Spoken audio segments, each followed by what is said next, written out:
Moin Leute, ich bin Mo von VR, ich bin Mutensen und heute ist mal wieder Zeit, ein bisschen auf die künftigen Releases für die PlayStation VR 2 zu gucken.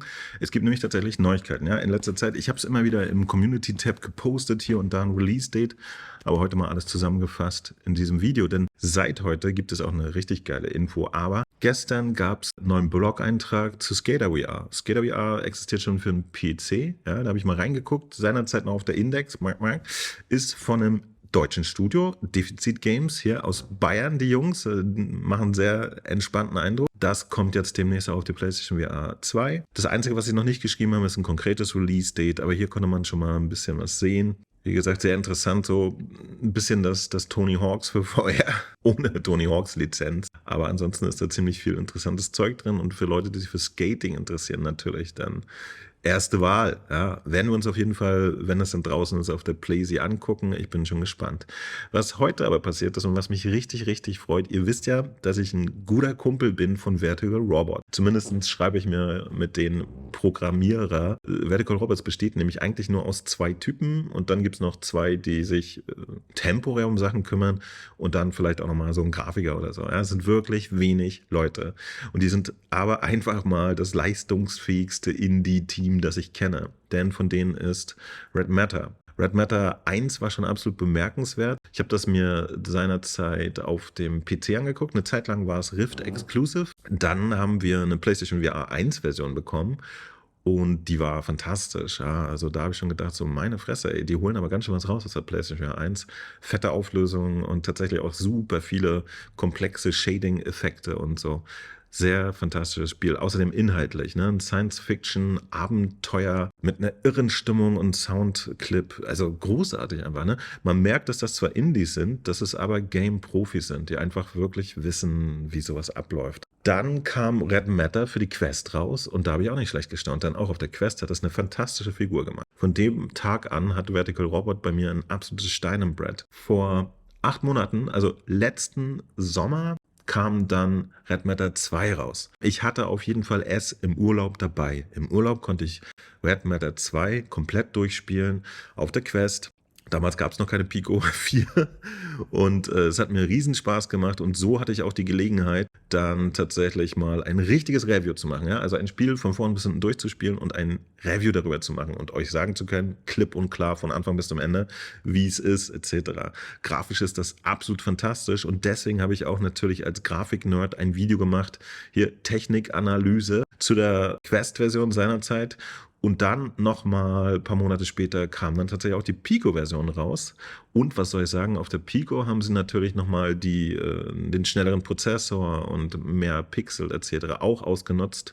Und zwar ziemlich krass. Also die Pico-Version ist auch nochmal qualitätsmäßig ein großer Sprung nach vorne.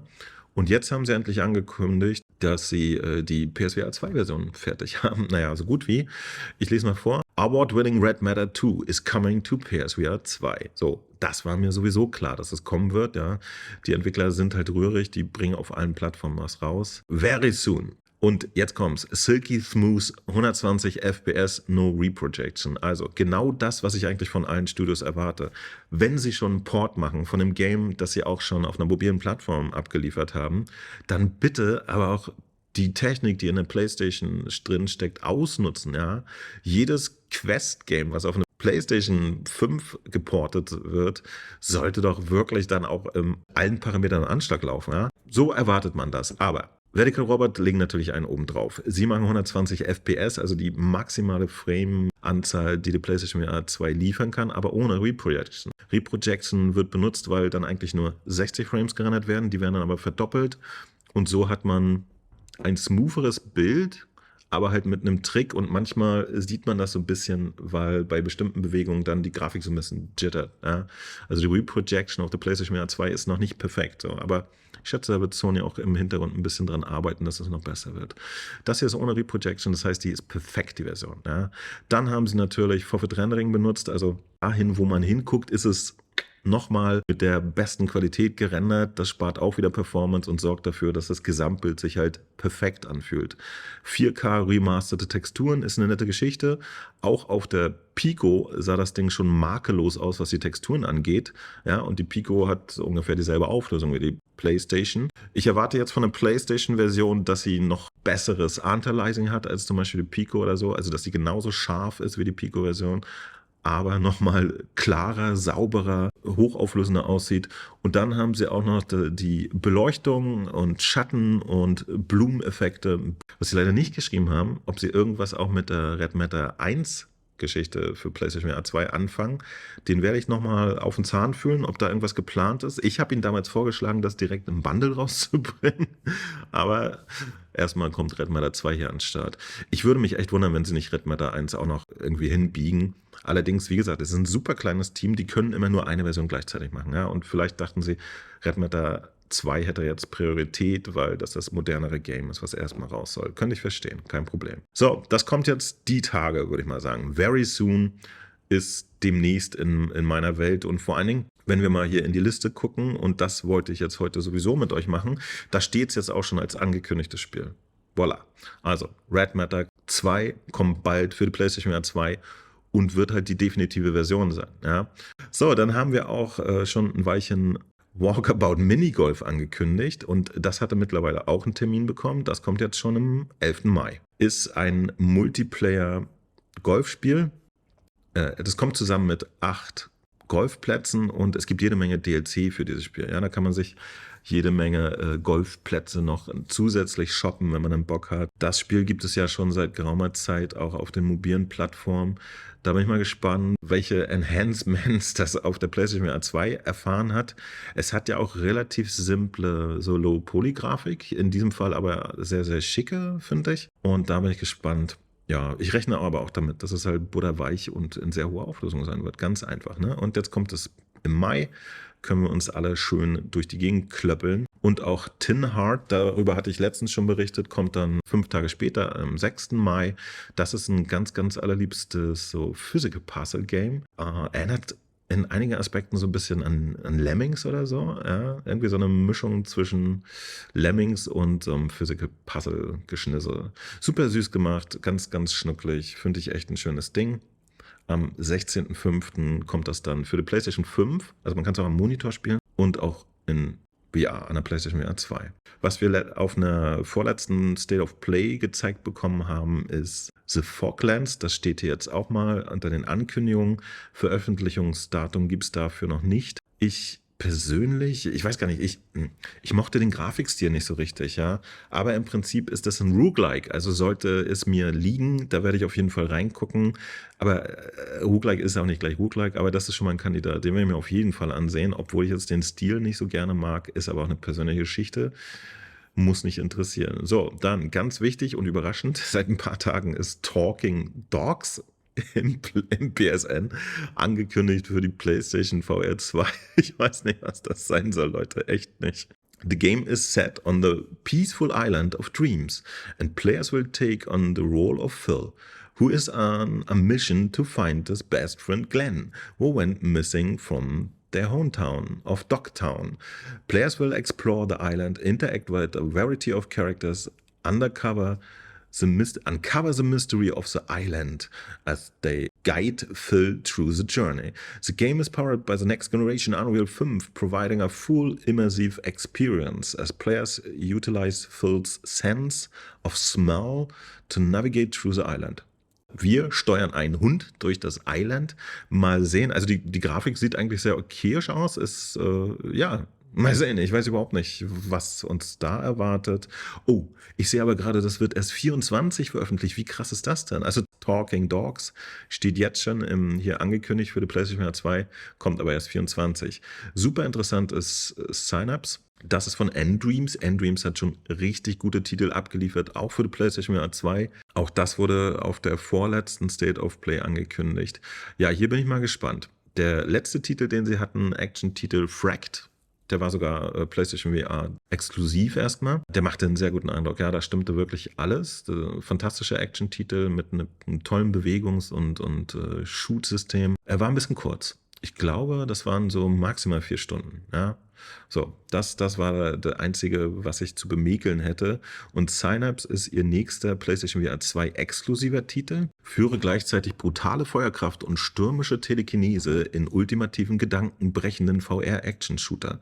Werde zu einem gedankenbrechenden Agenten und dringe in das verdrehte Unterbewusstsein eines berüchtigten Staatsfeindes ein.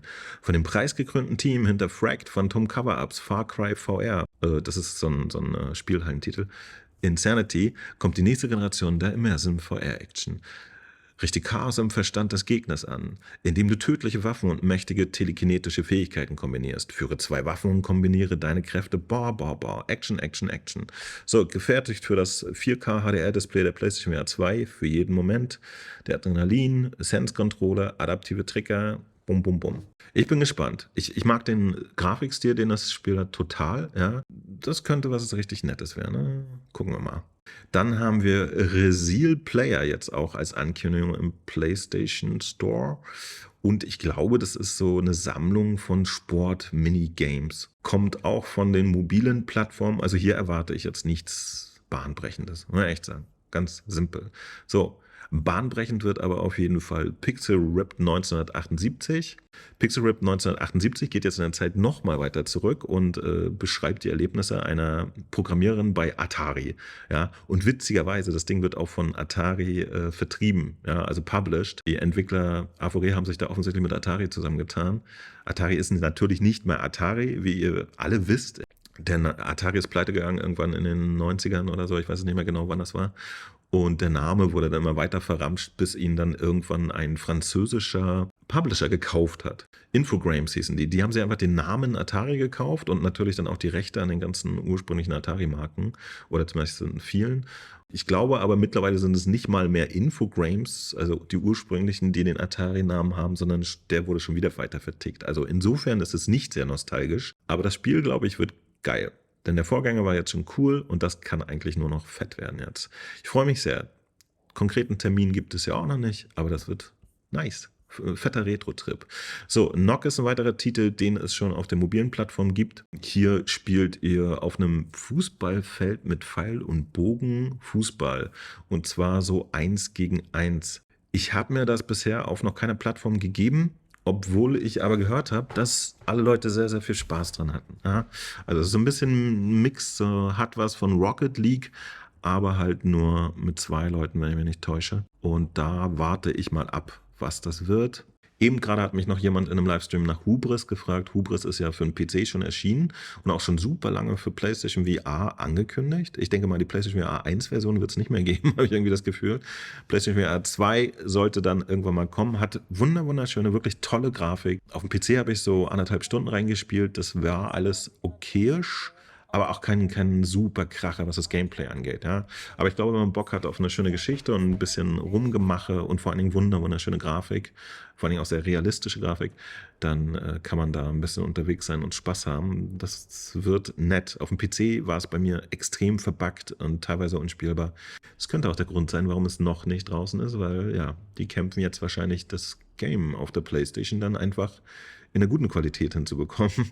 So, Hellsweeper habe ich hier an der Stelle auch schon öfters erwähnt. Das ist jetzt nicht neu im Store, ist aber ein sehr, sehr schöner Action-Titel. Werden wir uns mal bei Zeiten drum kümmern, wenn da die Infos ein bisschen konkreter werden, wann das rauskommt. Dann Ghostbusters Rise of the Ghost Lord ist auch von N-Dreams, also auch ein Titel. Und bei dem erwarte ich, dass es ein bisschen sich anfühlen wird wie After the Fall, nur im Ghostbuster-Universum. Ja? Ihr könnt mit 4 Leuten im Koop losgehen, Geister jagen. Könnte total witzig werden. Müssen wir uns mal überraschen lassen. Was jetzt auch wieder ganz neu ist, ich überspringe mal hier Firewall, da habe ich irgendwie vorgestern ein extra Video drüber gemacht, das brauchen wir nicht. So, was aber neu ist Box the Beat. Und auch hier so ganz typisch, ich glaube, auf der Quest oder so gibt es das gerade mal im App Lab. Ja, hat es also auch noch nicht in den Quest Store geschafft. Auf der PlayStation werden wir das jetzt auch kriegen. Irgendwie Boxen zur Musik ist ja auch gar kein ganz neues Thema. Wir haben ja schon dieses Les Miles Body Combat oder so. Schauen wir mal. Und was ich auch noch gar nicht kannte, ist dann noch Black Hole Pool. Black Hole is the most popular billiard simulator game with realistic physics, outstanding graphics and many ways to have fun. Den gibt es nämlich auch in Flat, weiß ich. Kann sein, dass es hier auch wieder so ein Hybrid-Titel ist, der sowohl in Flat auf der PlayStation 5 passiert, als auch in PSVR 2. Das müssen wir mal gucken. Practice, Play Against AI, Multiplayer Arena, Multiplayer Friends, 6 of you can be... Okay, also 6 Spieler können gleichzeitig in dem Poolraum da abhängen und miteinander interagieren. Das hört sich ja nett an. Das wird sicher seine Freunde finden und da sieht die Grafik auch auf den mobilen Plattformen eigentlich sogar schon ganz appetitlich aus, finde ich. So, die Realität holt mich beim Videoschneiden ein. Heute wurde auch noch bekannt gegeben, dass Humanity einen Termin hat, und zwar der 16. Mai. Also im Mai kommen ziemlich viele PlayStation VR 2 Titel raus. Bei Humanity ist auch das Interessante. Wir haben ja ewig drauf gewartet, ne? Und dann gibt es ein kostenloses Demo, ja, das kann sich jeder angucken, könnt ihr reinschauen, ob das was für euch ist. Ziemlich schräges, aber interessantes Spiel und auch ein Hybrid-Titel. Dieses Spiel gibt es auf der PlayStation 5 für einen Monitor und dann für die PlayStation VR 2. Außerdem gibt es das für die PlayStation 4 und für die PlayStation VR 1. Wie geil ist das denn bitte? Ja, das wäre natürlich immer der beste Fall auf allen Plattformen.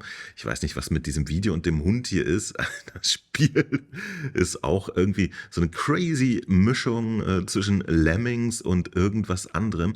Und vor allen Dingen, da ist auch ein Editor mit bei. Ja? Man kann sich selber Spiele-Level designen und so. Also könnte auch noch richtig interessant werden. Ich war ganz angetan bei meiner ersten PlayStation von dem Demo. 16. Mai, also im Mai kommen richtig viele Sachen raus. Nice. Ich hoffe, das waren jetzt für euch ein paar interessante Titel, die euch gefallen könnten oder auf die ihr gespannt seid. Dann schreibt mir das doch mal bitte sehr gerne in die Kommentare. Ich bin immer interessiert daran, was euch halt gefällt. Und dann sehen wir uns im nächsten Video. Das war's von mir, Mutensen, Mofan VR. Vergesst das Däumchen nicht. Abonniert habt ihr hoffentlich. Immer für euch da. Bye, bye.